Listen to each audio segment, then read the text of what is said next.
Today we're going to talk about a few things. I did talk about the 5 slides in an earlier video.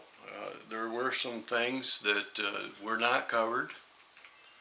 One is I'm overloaded with power. Is that ever a bad thing, to have too much power? No, I don't think so. I think there are plenty of ways to use it.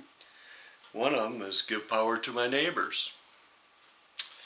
I might not be able to legally sell it, but I think I could give it to them.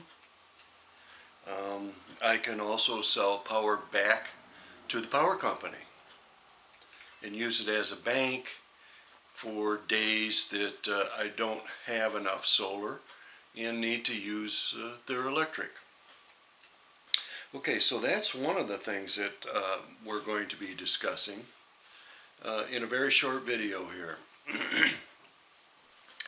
I also have some credits that I will be giving at the end of this video or one of the next ones. One of them is an Ohm's Law calculator, and that's just as it sounds with .com. It's all one word,